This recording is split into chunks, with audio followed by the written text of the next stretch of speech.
करने की जरूरत इसलिए पड़ी कि आप लोग चंद दिनों से मालेगांव शहर के हालात देख रहे हो। मुसलसल 12 नवंबर के बाद से जब हुजूर पाक मोहम्मद सल्लल्लाहु अलैहि वसल्लम की शान में गुस्ताखी की गई, उसके खिलाफ मालेगांव शहर में एहतजाजी जुलूस निकला जो बिल्कुल पुरअमन था। उसके बावजूद पुलिस ने तकरीबन 60 से ज्यादा नौजवानों को जेल में, बेगुनाह लोगों को जेल में डाल दिया, जिसमें से आधे से ज्यादा लोग 11 महीने तक जेल में रहे। उसके लिए मुसलसल कोशिशें की गई। यहाँ से रिजेक्ट होने के बाद हाई कोर्ट से वो लोग रिहा हुए। ऐसा माहौल तकरीबन 12 नवंबर ये साल 2 साल से चल रहा है, जो फिरका परस्त अपना सर उभार लिए हैं। आप देख रहे हैं कि मालेगांव शहर में सबसे ज्यादा जो है मचनदी के इस पार के लोगों को दबाने की कोशिश होती है। कोई त्योहार होता है, जुलूस निकाला जाता है। रमजान महीने में मस्जिद के सामने डीजे बजाया गया, इतना शोर किया गया कि नमाज में, तरावी में खलल हुई। तब भी हम लोग खामोश थे, इसलिए कि हमारा त्योहार खराब ना हो, और कुछ होता है तो बिला वजह बेकसूर मुसलमानों को फंसाया जाता है। लेकिन धीरे धीरे मामला ये हो गया, जिस तरह यूपी में मुसलमानों की बस्तियों पर बुलडोजर की सियासत चल रही है। अगर किसी ने कुछ करता है, मामूली अतिक्रमण होने के बावजूद भी दूसरों की बड़ी बड़ी इमारतें खड़ी होती हैं, बस्तियां खड़ी होती हैं, उनको कोई कुछ नहीं कहता। लेकिन मुसलमानों के यहाँ बुलडोजर से घर तोड़ दिए जाते। वैसी सियासत मालेगांव में शुरू करने की कोशिश की गई। एक बाहर का आया हुआ एमएलए मालेगांव शहर में ये बोल के जुलूस निकालता है कि यहाँ के लोग लव जिहाद के नाम पर, यानी मुसलमान मर्द हिंदू लड़की से शादी कर रहे हैं, जबकि मालेगांव शहर में कोई ऐसा वाकया हुआ नहीं। और जो गौ रक्षक है, जो जानवर पकड़ने वाले हैं, उनको मारा जाता है। ऐसा झूठे अफवाह फैलाकर जुलूस निकाला गया और उनका एक दौरा मालेगांव शहर के किले में हुआ, जहां उन्होंने कमिश्नर को बुलाकर ये बोला कि 8 दिन के अंदर ये बस्ती नहीं खाली हुई तो मैं बुलडोजर लेकर आऊंगा। बुलडोजर, ये लफ्ज याद रखो, ये बीजेपी वालों की सियासत है, जो मुसलमानों पर बुलडोजर चलाने की कोशिश कर रहे हैं। जो मुख्तलिफ, चाहे वो दिल्ली हो, चाहे यूपी हो, चाहे दूसरे इलाके हो, जहां बुलडोजर की सियासत कर रहे हैं, ऐसी ही सियासत मालेगांव शहर में करने की कोशिश की जा रही है, जिसके खिलाफ मुस्तकीम डिग्निटी ने प्रेस कॉन्फ्रेंस ली सबसे पहले, और उन्होंने बोला कि मालेगांव शहर किसी के बाप का नहीं है, न किसी के बाप का राज चलता है कि वो यहाँ आकर बुलडोजर चला दे। तो ये बुलडोजर की सियासत, अगर आप लोग ये समझ रहे हो कि सिर्फ किला खंदक के लोग को निशाना बनाया गया, ऐसा नहीं है। मालेगांव शहर में बहुत सारी बस्तियां हैं जहां कहीं ना कहीं कोई ना कोई तनाजा, कोई कानूनी पेचीदगियां चल रही। ये एक निशानी के तौर पे किला खंदक को उन्होंने टारगेट किया है। धीरे धीरे वो ये बोलेंगे कि ये बिनशेती नहीं है, लेआउट नहीं है। धीरे धीरे मालेगांव शहर की दूसरी मुस्लिम बस्तियों को भी टारगेट किया जाएगा। इसलिए अगर हम लोग आज आवाज नहीं उठाए फिरका परस्ती के खिलाफ, देख लो जानवरों का मामला इतना सख्त कभी नहीं रहता था जिस तरह के इस मर्तबा सख्त था। लोगों के घरों में से जानवर निकाल के ले गए, यहाँ तक के जिनके रंगीन जानवर घर में पले हुए थे, जिनके पास खेती का दाखला था, उनके यहाँ भी रेड की गई, उनको पकड़ा गया, परेशान किया गया, पालतू जानवरों को भी उठाकर लेकर गए। तो सिर्फ एक तबके को दबाने के लिए ये कोशिश की जा रही है। और बिलखुसूस जो नदी के उस पार का एमएलए है दादा भूसे, वो इसी तरह की सियासत करता है। आप लोग नदी के किनारे रहते हो, आप लोगों को मालूम होगा 2001 का फसाद आप लोगों ने देखा होगा। उसमें जब संगमेश्वर में कत्ल हुआ था खलील मेंबर का, तो उसमें नाम आया था दादा भूसे का। वो बाद में कोर्ट में क्या हुआ वो बात अलग है, लेकिन शहर जानता है कि कत्ल करने वालों में कौन था। और वो दादा भूसे ये सियासत कर रहा है कि मालेगांव शहर में किसी तरह का भी तनाजा हो और उधर के लोगों को खुश किया जाए। मुझे हैरत है कि किसी की बस्तियां उखाड़ के कैसे लोग खुश हो सकते हैं। अगर इतने सारे लोग सड़क पर आ जाएंगे, बच्चे, औरतें, तो किसको खुशी होगी। इंसानियत के खिलाफ ये बात है। लेकिन मुसलसल कोशिश हो रही है। जो लोग यहाँ पुराने हैं और या जिन्होंने पुराने लोगों से सुना होगा, मालेगांव शहर में सिर्फ एक वाहिद लीडर साथी निहाल अहमद साहब थे, जिन्होंने मालेगांव शहर में बस्तियां बसाई। न सिर्फ बसाई बल्कि उनका घर उनके नाम पे जमीन करके दी। साथी निहाल अहमद साहब के अलावा न किसी लीडर को इतनी सलाहियत थी, न आज किसी को सलाहियत है कि लोगों को घर दिला देवे, घर का मालिक बना देवे।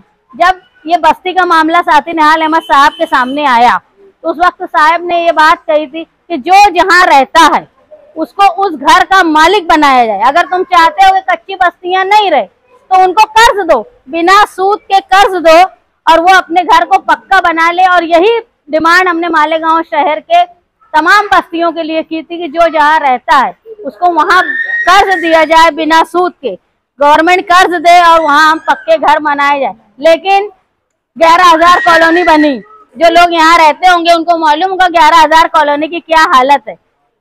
पूरे इलाके में गंदा पानी जमा रहता है, वहां से गुजरना, नशे का इस्तेमाल करने वाले लोग रहते हैं, औरत बेटी यहाँ तक के मर्दों की भी जिंदगी वहाँ महफूज नहीं।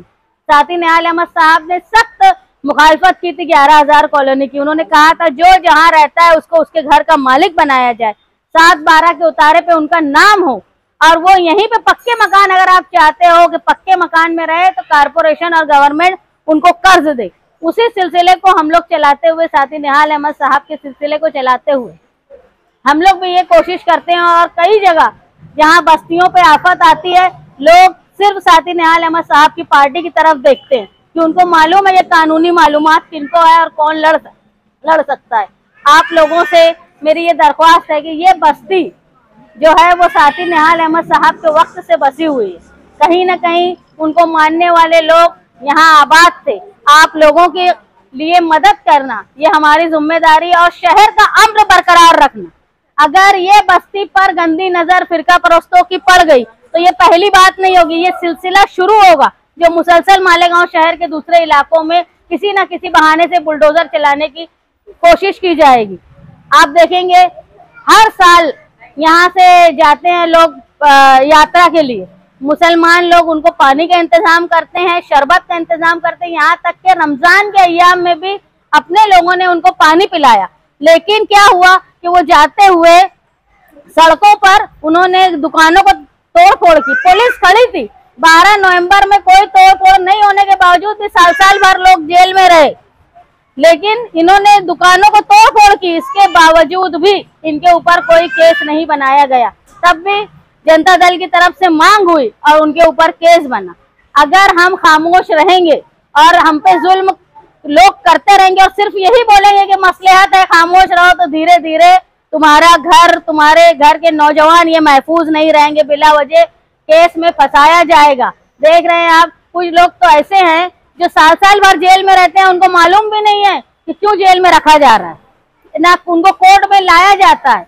अगर हम खामोश रहे, बहुत मसलहत पसंदी कर ली मालेगांव शहर के लोगों ने। हम ये नहीं बोलते कि हमको अमन खतरे में डालना है, हमको अमन के साथ जो जमहूरी तरीका है हमारा, जो जमहूरी निजाम हमारे दस्तूर में बनाया गया है, उसकी तर्ज पे हमको एहतजाज करना है। तो बरोज मंगल 11 जून को एटीटी स्कूल के सामने जो शहीदों की यादगार है, वहां पर हम लोगों ने दस्तूर बचाओ कमेटी, क्योंकि दस्तूर अब खतरे में है। एक बात आप याद रखो कि हमारे यहाँ कानून ऐसा बना था आज़ादी के वक्त कि हर मजहब को अपनी मजहबी आज़ादी होगी, त्यौहार मनाने की, शादी करने की, तलाक देने की, घर के हिस्से बांटे की, सारी जो है हमारी शरीयत के मुताबिक हमारा फैसला होगा। हिंदू लोगों के जो उनका निज़ाम है उसके तहत होगा, क्रिश्चियन लोगों का जो है, सिख लोगों का, बाकी सारी जमातों का उनके मजहबी कानून के हिसाब से फैसला होगा। लेकिन अब बीजेपी हुकूमत ने एक नया कानून लाया है, चाहे हिंदू हो, चाहे मुसलमान हो, चाहे सिख हो, चाहे ईसाई हो, सब लोगों को एक कानून के तहत, यानी शरई कानून जो शादी ब्याह का हमारा है, जो हिस्से बांटे का है, हमारी जिंदगी गुजारने का, उसको खत्म करके एक कानून बनाया जाएगा जिस पर सबने अमल करना। तो इस कानून के खिलाफ जो यूनिफॉर्म सिविल कोड है उसके खिलाफ मालेगांव शहर में जो फिरका परस्ती हो रही है, सिर्फ एक तबके को दबाया जा रहा है, कुचला जा रहा है। पुलिस वालों का नजरिया देखने का अलग, मुसलमान लोगों को देखने का नजरिया अलग होता है और नदी के उस पार देखने का नजरिया अलग होता है। इसके खिलाफ एक चरखा आंदोलन किया जा रहा है। चरखा जो है वो गांधी जी की एक पहचान थी। जब अंग्रेजों को हिंदुस्तान से भगाने के लिए उन्होंने अपना हथियार चरखे को बनाया था। और अल्हम्दुलिल्लाह एक खास बात यह है कि इस इलाके में रंगीन के लूम चलते हैं। ज्यादातर मालेगांव शहर में अगर कहीं चरखा ज्यादातर चलता है तो इसी इलाके में चलता है। इसलिए मालेगांव शहर एक बुनकर पसंद है, बुनकर कारोबार से ताल्लुक रखने वाला शहर है। तो हमारी पहचान भी जो है वो चरखे की है। तो मेरी दरख्वास्त है तमाम माओ बहनों से, 11 जुलाई बरोज मंगल एजीटी स्कूल के सामने 2 बजे से 5 बजे तक, खास तौर पे ये वक्त रखा गया है क्योंकि खवातीन के पकाने का वक्त होता है, तो 2 बजे वो फ्री हो जाती है। 2 बजे से 5 बजे तक ये एहतजाज रखा गया है। दरख्वास्त ये है कि आप लोग चरखा लेकर आए। आप लोगों की तादाद, आप लोगों की शमूलियत मालेगांव शहर की बाकी बस्तियों की, आपकी बस्ती के साथ साथ बाकी बस्तियों की हिफाजत की जामिन हो। अगर हम ये बस्ती बसाने में, बचाने में कामयाब रहेंगे तो आने वाली आगे बस्तियों पर खतरा जो है वो भी नहीं हो पाएगा। इसलिए आप बिलखुसूस खवातीन की तादाद बहुत जरूरी है।